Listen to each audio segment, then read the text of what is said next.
नमस्कार सर. नमस्कार. आपलं स्वागत आहे आयकॉन स्टील प्रस्तुत बिल्ड आयकॉन या उपक्रमामध्ये. आम्ही आलो धुळ्यामध्ये आणि माझ्या सोबत आहेत इंजिनियर हेमंत इसाई सर. येस.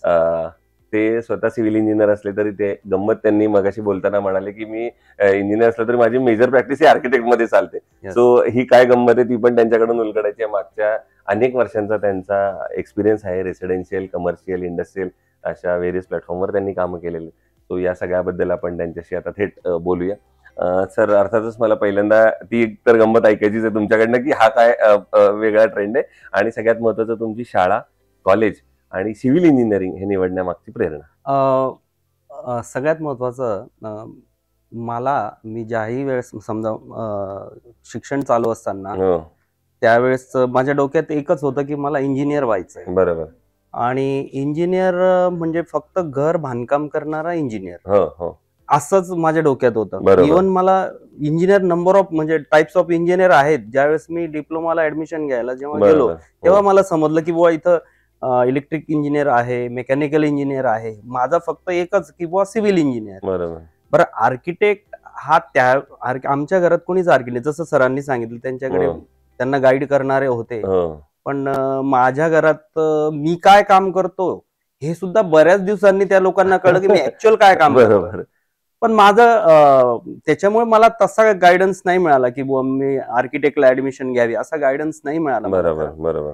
आणि थोडस परिस्थितीच्या याच्याने सुद्धा मी पटकन सिव्हिल इंजिनिअरिंग कम्प्लीट करून मी कामाला सुरुवात केली. पण एक पॅशन होते माझं की मला हेच काम करायचं आहे, मला घर बांधणाराच इंजिनियर व्हायचं आहे. आणि त्यानुसारच मग मी अगदी पहिल्या दिवसापासून इव्हन माझं शिक्षण पूर्ण झाल्यावरही मी आजपर्यंत म्हणजे त्या पिरियड मध्ये नोकरीसाठीही कधी ट्राय केला नाही. अच्छा. हो. बरं. तर मला तेच करायचं होतं. त्याच्यामुळे माझा एम फिक्स होता. माझं पॅशन जे होतं ते माझं फिक्स होतं की बुवा मला हेच काम करायचं आहे आणि मी त्या दृष्टीनेच पुढे चालत गेलो. बरं. तर मग ग्रॅज्युएशन झाल्यानंतर पहिला प्रोजेक्ट, कारण तुम्ही म्हटला की नोकरी तर करायची नाही, तर मग तेव्हा काही सर्व्हिस प्रॅक्टिस तेवढी तरी केली एक्सपिरियन्स पुरती का थेट कन्सल्टन्सी? नाही. मी सरांचेच मित्र, भाऊसार सरांचे, आता तुम्ही ज्यांचे हे घेतलं इंटरव्ह्यू घेतला तर त्यांचेच मित्र मुथा आर्किटेक्ट आहेत, जे माझे गुरु आहेत. अच्छा. अर्थात सरही माझे हे तर लाईफ गुरु असं म्हणता येईल. हो. तर त्यांच्या सोबत मी प्रॅक्टिस केली आणि त्यांच्या अंडर साधारणतः 3-3.5 वर्ष मी त्यांच्या अंडर प्रॅक्टिस केली. आणि मग ड्रॉइंग्स आहेत किंवा थोडस कन्सल्टन्सी कशी आहे, नेमकं काय कामाचं स्वरूप काय आहे, मी त्यांच्याकडे शिकलो. ड्रॉइंगची सवय मला त्यांच्याकडे लागली. त्यावेळेस आमचं जे काम होतं आम्ही ड्रॉइंग बोर्डवरच काम करत होतो. तर पण ते ड्रॉइंग बोर्डवरचं काम आजही मला फार आवडतं. जसं सरांनीही सांगितलं की ड्रॉइंग बोर्डवरचं काम जे आहे की जर आपल्याला काहीतरी वेगळं काम करायचं आहे, वेगळं प्लॅन करायचं आहे तर ते ड्रॉइंग बोर्डवरच होऊ शकतं असं मलाही वाटतं. जरी मी आता माझं सगळं काम आज कॉम्प्युटरवर होतं, ऑटोकॅड सॉफ्टवेअर आमचं आहे, आमचं पूर्ण प्रॅक्टिस ऑटोकॅड वरच होते, परंतु माझं पूर्ण श्रद्धा बोर्डवरच आहे. तर सरांकडे मी मुथा सरांकडे प्रॅक्टिस केली आणि मग हळूहळू माझ्या कामाला सुरुवात केली, माझ्या व्यवसायाला. पण मग अशा दिग्गज लोकांकडनं शिकलात आणि जेव्हा स्वतः प्रॅक्टिस सुरू केली तर मग जो पहिला घेतलेला प्रोजेक्ट होता तो आठवतोय का, किंवा त्याचा काय अनुभव? अगदीच आठवतोय मला. तुम्हाला आश्चर्य वाटेल, मी ज्यावेळेस माझ्या व्यवसायाला सुरुवात केली तर माझ्याकडे सायकल होती त्यावेळेस. मी अगदी म्हणजे 800 रुपयापासून सुरुवात केली. माझं जेव्हा मी ऑफिस माझं टाकलं त्यावेळेस त्याला मला फक्त 800 रुपये फक्त रेंट होता, डिपॉझिट नव्हती. तेवढे पैसे देऊन मी ऑफिस स्टार्ट केलं. आणि मला माझ्याकडे जे पहिलं काम आलं तर ज्या कॉलनीत मी राहत होतो त्या कॉलनीत मला एक ऑलरेडी एक्झिस्टिंग घर होतं, त्याला लागून 2 रूम आणि एक टॉयलेट छोटासा बांधायचा पहिला प्रोजेक्ट. हा माझं पहिलं काम होतं, माझं पहिलं स्वतःचं काम होतं, जे माझ्या वैयक्तिक कॉन्टॅक्ट मधून माझ्या ओळखीतून मला मिळालेलं होतं. परंतु त्यानंतर मी त्याच्या कामानंतर मग मला त्या कॉन्टॅक्ट मधली अर्थात मी आजही असा विचार करतो की कुठलंही काम असतो ते मला स्वतःला सिद्ध करण्यासाठीच आहे आणि ती एक मला संधी. आजही मला एवढ्या वर्षाच्या प्रॅक्टिस नंतर मी हाच विचार करतो की माझ्याकडे जेही काम येत आहे ते मला स्वतःला प्रूव्ह करायला, मला स्वतःला सिद्ध करण्यासाठीच आहे काम. हे बरोबर. मला संधी आहे, होय, हे मी आजही ती संधी म्हणून घेत असतो. बरोबर. आणि मला असं वाटतं की मग मी ते कामाला चांगला न्याय देऊ शकतो. बरोबर, बरोबर. पण मग ते केलेलं काम तुम्ही म्हटलं तसं एक 2 खोल्यांचं किंवा टॉयलेट बाथरूमचं आणि ते आता डायरेक्ट कमर्शियल प्रोजेक्ट पर्यंत गेलेलं काम. तर मग आता कुठली चॅलेंजेस, आता काय वेगळ्या अडचणी, वेगळ्या संधी काय वाटतं? नाही, आता जसं मी तुम्हाला बोललो की प्रत्येक काम आजही समजा आजही माझ्याकडे समजा कुठलं साधं जरी काम आलं तर मी ते संधी म्हणूनच घेतो. बरोबर.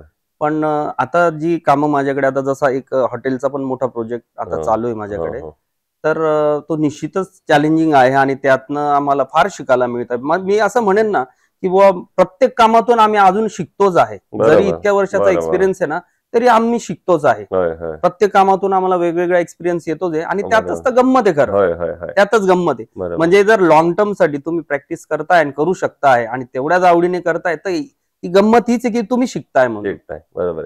पण मग हे शिकताय तेव्हा मग आता हे जेव्हा इतके वर्ष तुम्ही बघताय तर आता जी सॉफ्टवेअर्स बदलतायत, टेक्नॉलॉजी बदलतायत, तर त्याच्यानंतर आता तुम्हाला असं वाटलं का की आता हा कोर्स करायला पाहिजे, शिकायला पाहिजे? ऑफकोर्स आम्ही अपडेट राहणं गरजेचं आहे. आम्ही स्वतःला अपडेट ठेवणं गरजेचं आहे. इव्हन नवीन समजा आणि त्यासाठी आम्ही प्रयत्न पण करत असतो. वेगवेगळ्या ठिकाणी जाणं, वेगवेगळ्या ठिकाणी आपण आत्मसात करून घेणं किंवा चर्चा करणं. जे नवीन आर्किटेक्ट्स आहेत समजा, किंवा आम्ही आता जेव्हा एकत्र येतो सगळेजण तर त्यावेळेस एकमेकांची चर्चा करणं आणि स्वतःला अपडेट ठेवणं हे फार गरजेचं आहे.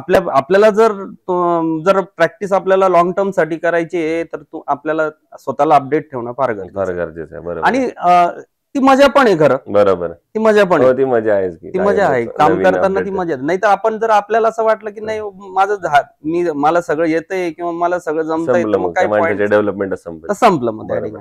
दुसरं रेसिडेन्शियल प्रोजेक्ट करताना बऱ्याचदा मी मगाशी पण विचारलं तसं की बजेट ही एक अडचण असते. जो तुम्ही पहिला प्रोजेक्ट केला तो तर एकदमच अफोर्डेबल मधला केला, तर अजूनही ते जाणवतं का किंवा मग ते कसं कॉम्बिनेशन करतात? नाही, आता आम्ही महत्वाचं कसं आहे, एखादा क्लायंट जेव्हा येतो ना आमच्याकडे तर त्याला कधीही त्याला बजेट हा पहिला प्रश्न, त्याचा बजेट हा असतो आणि त्याची मानसिकता अशी असते की मला तुम्ही बजेट कमी सांगावा.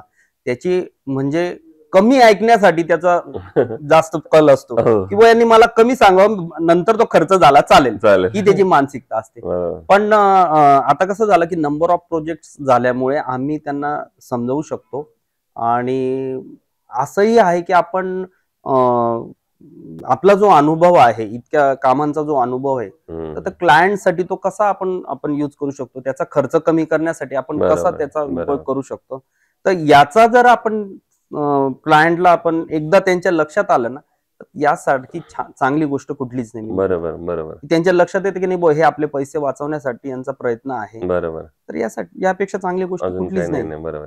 दुसरं, धुळ्यामध्ये तुम्ही काम करता किंवा नंदुरबार वगैरे आजूबाजूलाही काम केलंय, तुम्ही जास्त अजून फिरलाय, तिथे कामही केलेत, तर धुळे शहराच्या विकासाचं विजन असं जर तुमचं स्वतःचं विचारलं तर काय महत्वाचे मुद्दे सांगाल? मला सगळ्यात महत्वाचा जो मुद्दा धुळ्यातला जो वाटतो, एक तर ट्रॅफिक आणि हॉकर्स झोन. धुळ्यात सगळ्यात मोठा प्रॉब्लेम जो तो हॉकर्सचा आहे. म्हणजे त्याच्यामुळे ती ट्रॅफिक पण जाम होते. तर एक हॉकर्स झोन जर क्रिएट केले गेले तर ट्रॅफिक फार मोकळी होईल आणि मग नंतर इन्फ्रास्ट्रक्चर तर आहे समजा, इन्फ्रास्ट्रक्चर डेव्हलपमेंट. पण धुळ्यातला सगळ्यात जास्त भेडसावणारा जो मुद्दा आहे तो आहे हॉकर्स झोन. आणि तो सरकारनं असाच मिटवू शकतो की वेगळा एक हॉकर झोनच करू शकतो. तर त्याच्यानंतर आम्ही आता काही इंजिनियर्स, आर्किटेक्ट लोक जे आहोत, तर आम्ही एक असा विचार, आम्ही आताच जस्ट आमच्या एका मित्राच्या कार्यक्रमामध्ये आम्ही भेटलो होतो, तर आम्ही यावर काय आपल्याला तोडगा काढता येईल बुवा, तर आम्ही एक 15-20 जे विचार करू शकता आणि ज्यांना काहीतरी योगदान द्यायचं आहे, यांनी सगळ्यांनी एकत्र येऊन आपल्याला कुठे कुठे हा हॉकर झोन तयार करता येईल आणि आपल्याला कसं त्यांना सुचवता येईल यावर आम्ही निश्चितच काम पण सुरू करतोय.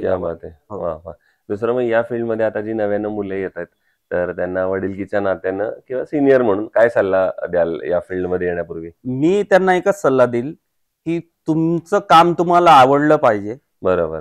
तुमचं काम तुम्हाला आवडलं पाहिजे आणि काम करताना तुम्ही जर ते काम आवडणारं जर असेल, बरोबर, ते पॅशनेटली तुम्ही ते केलं पाहिजे. बरोबर. मला नाही वाटत कुठे काय निश्चित कुठे अडचण येईल म्हणून, कारण स्कोप भरपूर आहे या फील्डमध्ये. बरोबर. दुसरं आता तुम्ही मगाशी म्हटलं त्याप्रमाणे रेसिडेन्शियल केलेत, कमर्शियल, हॉटेल, हॉस्पिटल. मग आता एखादा आयकॉनिक प्रोजेक्ट सांगायचं झालं तर कुठलं नाव पटकन डोळ्यासमोर येतंय किंवा वाटतंय की हा एक माझा वेगळा प्रोजेक्ट आहे, तर मी नवीन करण्याचा प्रयत्न केला याच्यात? मी एक आता रिसेंट मी 2 बंगलोज पण केले आता धुळ्यामध्ये. बर. तर ते बंगलोज पण चांगले झाले. आणि एक मी हॉस्पिटल शिरपूरला एक हॉस्पिटल डॉक्टर राहुल पाटील म्हणून आहे, त्यांचं हॉस्पिटल केलंय मी. तर तेही निश्चित म्हणजे ते का वेगळं आहे की त्याच्यात वेगवेगळ्या मटेरियलचा रिसोर्सेसचा मी उपयोग केलाय त्यात. तर त्या दृष्टीने ते वेगळं महत्वाचं आहे. हो बरोबर. आणि मग अशी म्हटलं त्याप्रमाणे इतकं जर काम केलं, जो माणूस काम करतो त्याला अडचणी पण येतात, तर मग एखादी अडचण किंवा प्रॉब्लेम किंवा आव्हान आलेला प्रसंग किंवा प्रोजेक्ट? हा प्रोजेक्ट म्हणता येईल समजा. निश्चितच काम मी एकच म्हणेन की जो जास्त काम करतो त्याला जास्त प्रॉब्लेम येतात. त्याच्यामुळे माझ्या वाटेला भरपूर प्रॉब्लेम्स आलेले आहेत. माझ्या वाटेला भरपूर 2015चे प्रोजेक्ट तुम्ही इतके वर्षात केलेत म्हणल्यावर प्रॉब्लेम येणार. कमी पिरियड मध्ये माझे जास्त प्रोजेक्ट झाले, तर माझ्या वाटेला तेवढेच प्रॉब्लेम्स आलेले आहेत. आता एखादा प्रसंग तुम्हाला जर सांगायचं म्हटलं तर मला आठवावं लागेल आता. इतके प्रॉब्लेम आल्यानंतर असं होतं, कारण तो काय प्रॉब्लेम वेगवेगळ्या प्रकारचे असतात. कधी लेबरचा प्रॉब्लेम असू शकतो, कधी मशिनरीचा असू शकतो. नाही, हे तर समजा आता असं झालंय की हे जे प्रॉब्लेम्स आहेत ना, हे आता कन्सिडर करण्यासारखेच नाही. आम्ही प्रॉब्लेमच मानत नाही आता रोज कुठल्या पण एखाद्या साईटवर जसं आता मी आता हे 7 मजली बिल्डिंगचं काम मी केलं होतं त्या ठिकाणी. 7th फ्लोअरचं काम होतं. 7th फ्लोअरला ज्यावेळेस आम्ही सगळ्यात वरच्या फ्लोअरचं काम चालू होतं, सगळ्यात वरच्या स्लॅबचं कास्टिंग चालू होतं, त्यावेळेस तो विंड फ्लो इतका होता की त्यावेळेस आम्हाला अगदी हार्नेस, प्रत्येक याला हार्नेस बांधून आम्हाला त्या ठिकाणी काम करावं लागलं. तर असे मोजकेच आहेत, असं काही जास्त नाही. दुसरं स्टील निवडताना तुम्ही काय पॅरामीटर्स बघता किंवा काय गुणवैशिष्ट्य सांगाल की हे स्टील चांगले, हे स्टील आपण वापरलं पाहिजे? आता स्टील मध्ये आता जसं आता 500 आणि 550 500D डक्टाईल जे आलेला आहे, तर त्या त्याचा जो इल्ड स्ट्रेंथ आहे, ते इल्ड स्ट्रेंथवर त्याची हे ठरवली जाते. तर जो 500D जे स्टील आलेला आहे, तर ते निश्चितच आम्हाला, आता आम्ही जे RCC डिझायनर जे आहेत त्यांच्या पण कन्सर्नने आम्ही ते यूज करतोय. 500D निश्चितच चांगलं स्टील आहे आणि डक्टिलिटीच्या प्रॉपर्टीज मध्ये ते निश्चितच खरं उतरत. बरोबर. मग आयकॉन स्टील कुठल्या प्रोजेक्टला वापरले? आयकॉन स्टील मी आता जसं मी तुम्हाला बोललो ते यांच्याकडे जे 7th फ्लोअर. अच्छा,